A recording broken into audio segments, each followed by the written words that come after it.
नमस्कार बच्चों, मैं सूरज तिवारी आपके अपने YouTube channel real education analysis में स्वागत करता हूं।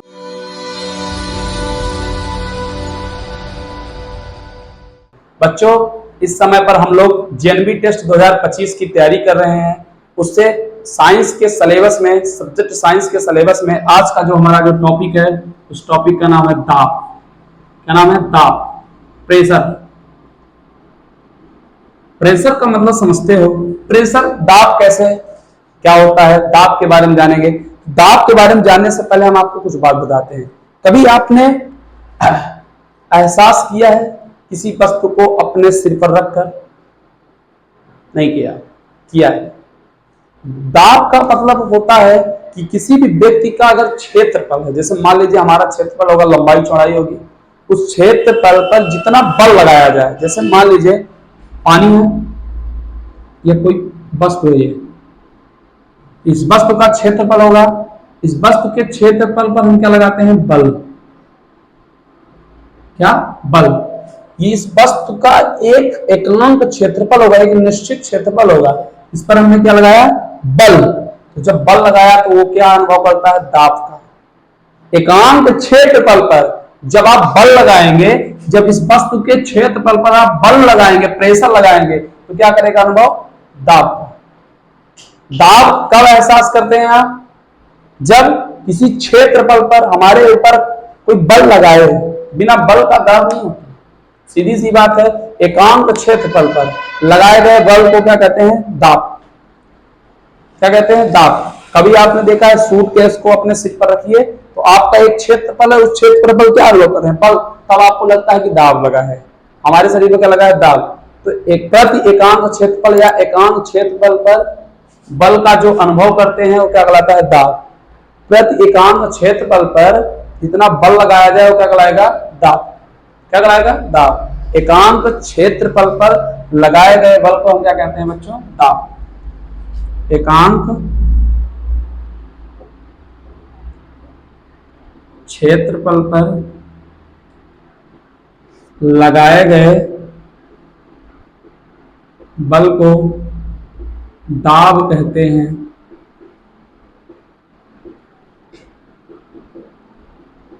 दाब बराबर होता है बच्चों बल बटे क्षेत्रफल। दाब बराबर क्या होता है बच्चों? बल बटे क्षेत्रफल। भाई क्षेत्रफल पर बल लगता है तो बल बटे क्षेत्रफल।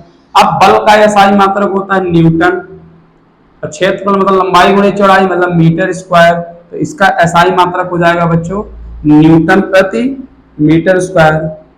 दाब का जो एसआई मात्रक होता है बच्चों, वो क्या होता है? न्यूटन प्रति मीटर स्क्वायर, जिसे हम क्या कहते हैं बच्चों? पास्कल या पास्कल।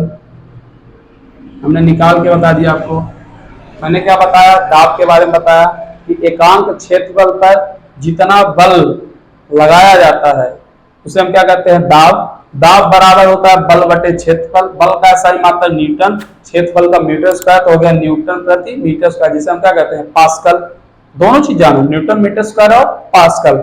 और सबसे बड़ी बात, अगर किसी वस्तु का क्षेत्रफल कम है, मान लो हम 2 न्यूटन का बल लगाते हैं, 2 न्यूटन का, 2 न्यूटन का जब हम बल लगाएंगे या और 10 न्यूटन का लगाएंगे, तो जब 2 न्यूटन, अगर जिसका क्षेत्रफल कम होगा, मान लीजिए इस वस्तु का, इतनी बड़ी वस्तु है, वस्तु का क्षेत्रफल कम है, और ये बड़ी वाली वस्तु, दो, इसमें जब आपने बल लगाया तो इसको ज्यादा अनुभव होगा, क्योंकि क्षेत्रफल कम है।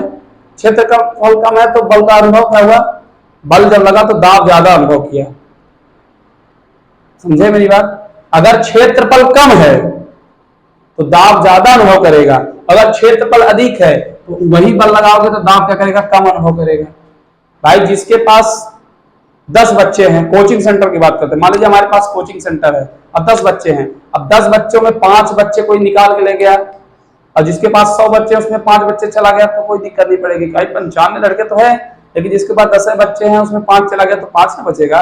तो कहने का तात्पर्य यह है बच्चों कि नोट कर लीजिए कि यदि क्षेत्रफल कम है तो दाब अधिक होगा, यदि क्षेत्रफल कम है तो दाब अधिक उत्पन्न होगा।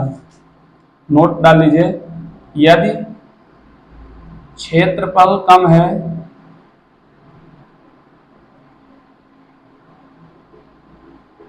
दाब अधिक उत्पन्न होता है।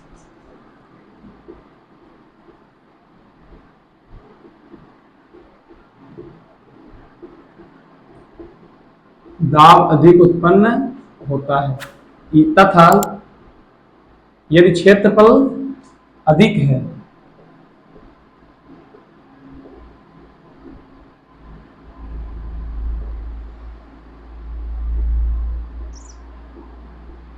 दाब कम उत्पन्न होता है।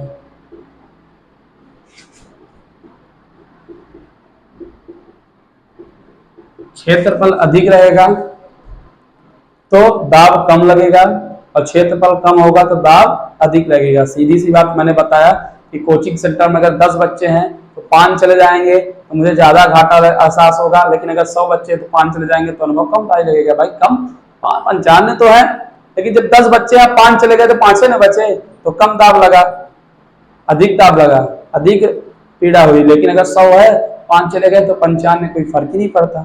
समझ आई बात? चलिए आगे समझते हैं, आपको बताते हैं। दाब में ही आता है वायुमंडलीय दाब। क्या आता है? वायुमंडलीय दाब। आप सभी लोगों को पता है कि हमारा ये जो वायुमंडल है ये गैसों से मिलकर बना है। किससे बना है? पृथ्वी के चारों ओर किसका आवरण है? गैसों का आवरण है। हमारे चारों ओर गैस हैं सारी, गैसों का आवरण क्या कहलाता है? वायुमंडल। क्या? वायुमंडल।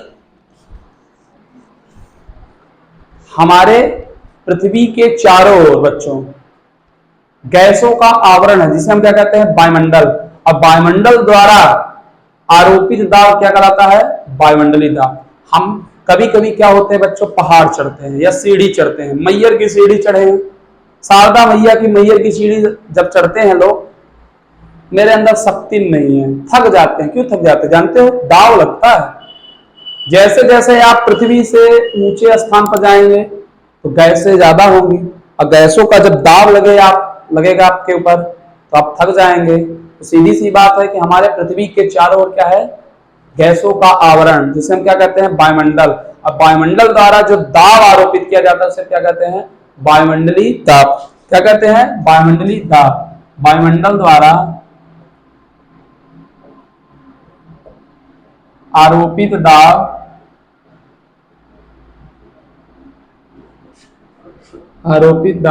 वायुमंडलीय दाब कहलाता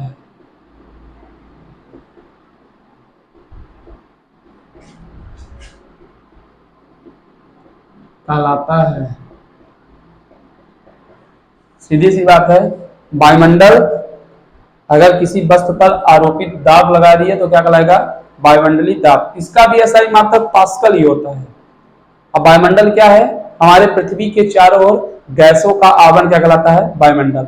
एक इससे बहुत महत्वपूर्ण क्वेश्चन आता है बच्चों कि वायुमंडलीय दाब को नापने का यंत्र, वायुमंडलीय दाब नापने का यंत्र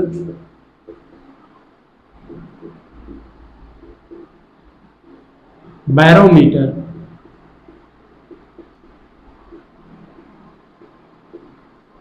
दो 2020 के जेनवी टेस्ट में आया था ये कि वायुमंडलीय दाब नापने का यंत्र क्या कहलाता है? तो बैरोमीटर। वायुमंडलीय दाब क्या है? वायुमंडल द्वारा आरोपित दाब क्या कहलाता है? वायुमंडलीय दाब कहलाता है। बन जाएगा। तो दाब क्या है? प्रति एकांक क्षेत्रफल पर जितने बल का अनुभव किया जाता है या जो बल लगाया जाता है वो क्या कहलाता है? दाब। दाब का ऐसा ही मात्रक न्यूटन प्रति मीटर स्क्वायर, इसे पास्कल कहते हैं। वायुमंडलीय दाब क्या है? पृथ्वी के चारों ओर गैस विद्यमान है और इस गैसों के द्वारा जो दाब लगाया जाता है उसे हम क्या कहते हैं? वायुमंडलीय दाब। सीढ़ी चढ़ रहे हैं, पहाड़ चढ़ रहे हैं, अरे घुटनों में तकलीफ, अरे घुटनों में तकलीफ नहीं हो रहा है अभी, इसका रीजन है दाब। जैसे जैसे आप ऊपर जाएंगे, वायुमंडल की ओर जाएंगे तो आप पर दाब लगेगा और इस वायुमंडलीय दाब को नापने का यंत्र क्या होता है बच्चों? बैरोमीटर। कोई दिक्कत? चलिए अब दाब के दैनिक जीवन के कुछ अनुप्रयोग बताते हैं। दाब के दैनिक जीवन में कुछ महत्वपूर्ण उपयोग बताते हैं।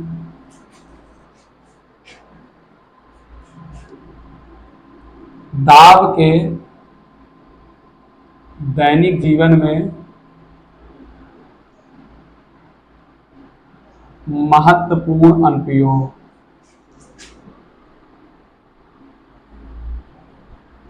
अनुप्रयोग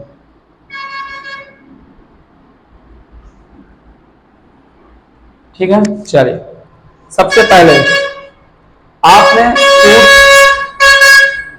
सबसे पहले आप लोगों को बता दें हम कि बैग या सूटकेस के जो हत्थे होते हैं उन्हें चौड़े बनाया जाता है। जानते क्यों? जिससे दाब का अनुभव कम हो। तो सबसे पहले आप लिखेंगे या स्टार लगा लीजिए, बैग या सूटकेस के जो हत्थे होते हैं चौड़े बनाए जाते हैं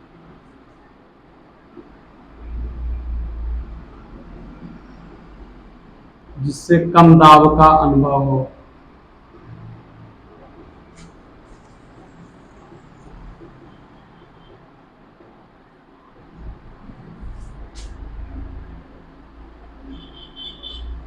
सीधी सी बात है, बैग और सूटकेस के जब हत्थे चौड़े होंगे तो क्षेत्रफल अधिक होगा। अभी मैंने बताया अगर क्षेत्रफल अधिक होता है तो कम दाब का अनुभव होता है, और क्षेत्रफल यदि कम होगा तो अधिक दाब का अनुभव होता है। इसलिए हत्थे को क्या किया जाता है? चौड़ा किया जाता है, इससे कम दाब का अनुभव हो। परीक्षा में पूछा जा सकता है, नोट करेंगे, नोट कर लीजिए।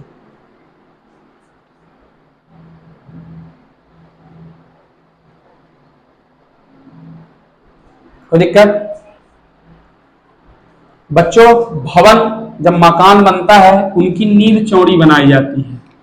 भवनों की नींव चौड़ी इसलिए बनाई जाती है जिससे धरातल पर कम दाब का अनुभव हो, क्योंकि क्षेत्रफल अधिक होगा। जब चौड़ा होगा तो क्षेत्रफल अधिक होगा कि नहीं होगा? जब क्षेत्रफल अधिक होगा तो कम दाब का अनुभव होगा। तो भवनों की नींव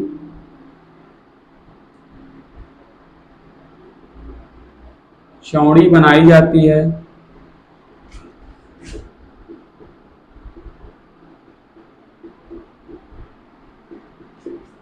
जिससे कम दाब का अनुभव हो, जिससे धरातल पर कम दाब लगे।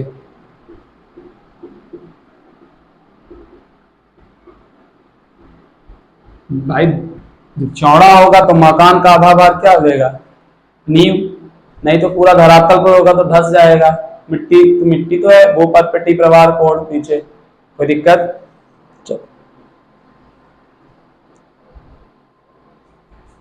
अब आप लोगों को मैं बता दूं कि इसी तरीके से दैनिक जीवन में बहुत महत्वपूर्ण अनुप्रयोग हैं, उनको हम आपको एमसीक्यू के द्वारा आपको लाएंगे। अगर आपको वीडियो अच्छी लगी होगी, अगर समझ में आया होगा तो 0 से हीरो कमेंट बॉक्स में जाकर कमेंट करें, साथ में वीडियो को लाइक करें और चैनल को सब्सक्राइब करना ना भूलें, क्योंकि ज्ञान है, ज्ञान लोगों तक पहुंचना चाहिए। धन्यवाद।